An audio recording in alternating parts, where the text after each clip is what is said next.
Ce que le livre fait, ce n'est pas apporter des nouveautés, mais maintenir visible la seule et impénétrable flamme du feu et de la lumière éternelle, présent dans l'être. L'ombre sur la lumière n'est ni éternelle ni un contrepoint, comme on le prétend. C'est une tentative de plus de justifier une nature que l'ombre n'a pas. C'est la prérogative que l'ombre elle-même pense avoir, puisque son influence crée des ajustements aux peurs et aux frayeurs qu'elle soumet à l'être fragilisé en lui-même. Sur une ligne de démarcation, l'ombre elle-même se positionne, et au-dessus et en dessous, les êtres se répartissent en échelles de soumission et de contrôle. On ne prévoit pas les batailles inévitables qui se produisent naturellement. La grande et fondamentale différence est l'intensité avec laquelle celles-ci se produisent. C'est ici que l'être a, dans les armes qui lui sont disponibles, son plus grand atout.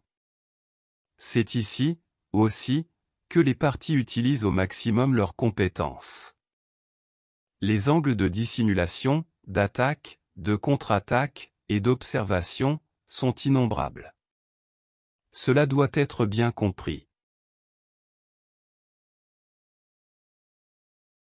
Il y a des informations d'une grande richesse dans les récits de combat, et invariablement, ces récits se réfèrent à des batailles dans les champs internes de l'être.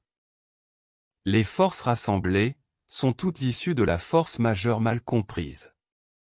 Les armes utilisent cette fragmentation.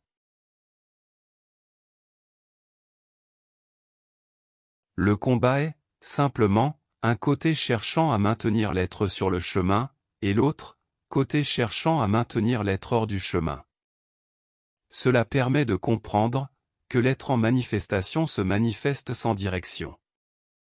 Les forces, à la surface de la force majeure, sont également dispersées.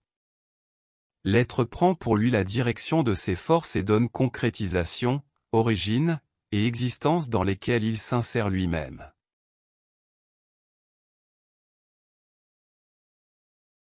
C'est ce que l'on appelle l'univers. Tout ce qui suit contribue à renforcer l'être créateur ou sa création. Jamais les deux. Mettre l'être sur le chemin, c'est mettre l'être sur le chemin du créateur, et non sur le chemin de la création, puisque la création n'a pas de vie propre. La création, cependant, survit grâce à l'alimentation des forces qui l'ont aidée, et qui aident à sa formation constante.